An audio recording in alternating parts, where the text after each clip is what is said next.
Praise God. I'm going to be up for about 3 minutes and get down. Phil, I wish you'd just go ahead and get up here. We wouldn't have to worry about it. But you know what we need is we need to hear from the Lord. I appreciate Phil. I want to say something here, and I'll stand for the judgment of the people here. We are a many-membered body. God has given all of us gifts, and they're all for the body. God has given Phil a gift. We don't need to exalt no gifts. What we need to do is see Christ. Every gift that's given is for the edifying of the body. So I want to make sure we don't try to put labels on men. We are all men.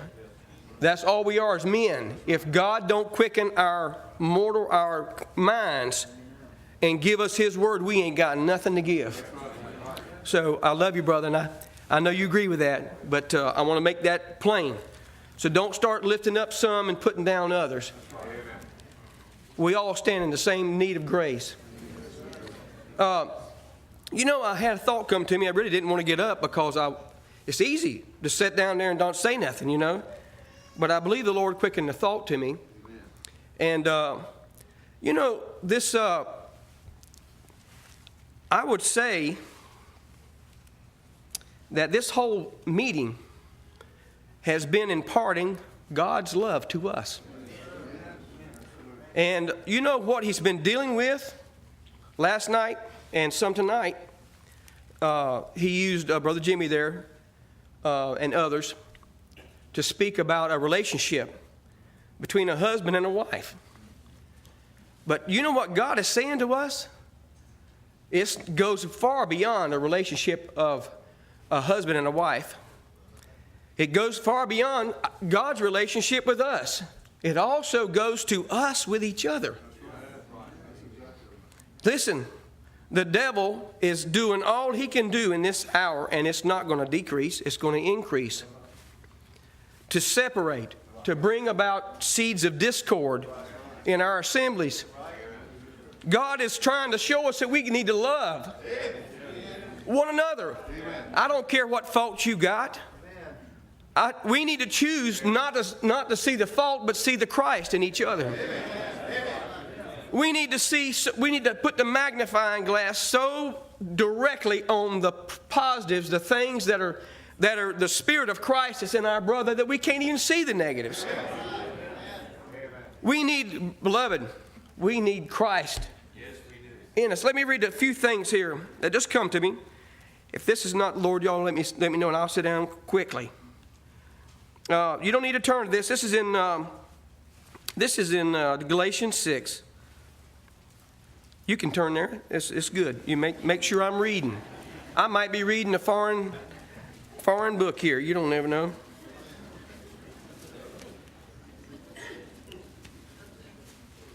I want you to notice the Spirit of Christ here, okay?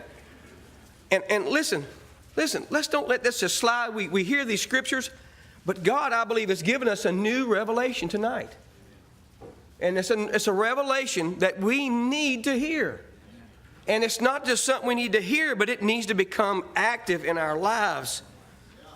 You know, what it was spoken about in marriage.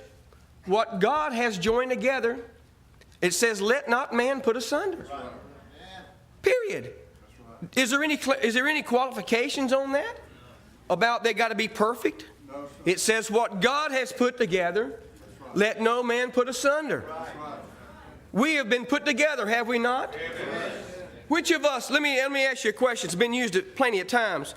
Which of y'all, I don't want to. I'm going to tell you right now, I don't want to. If God would put a screen down here and He began to show your life, which of y'all would be proud of it? We stand in the same need of grace.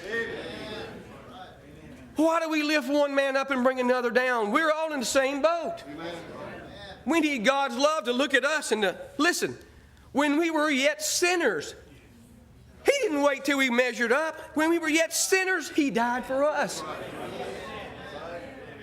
That's the love that He wants us to have one for another. His word says over there, He said, I won't quote this right, but He said, even as I and the Father are in one, He says He wanted us to be one, that the world might see That's the thing the world can't produce is unity. Only God can bring two people together. Only God can prosper that. And the God who we serve is able to do it. He's doing it right now in our midst, beloved. It's a miraculous thing. Man cannot do it. Listen to this. Brethren, he's talking to all of us. He didn't say just the elders. He didn't say just the spiritual ones.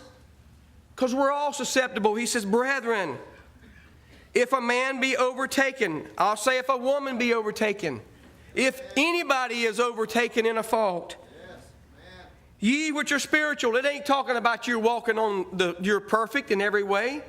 It just that God has given you grace to be able to discern that your brother's in need.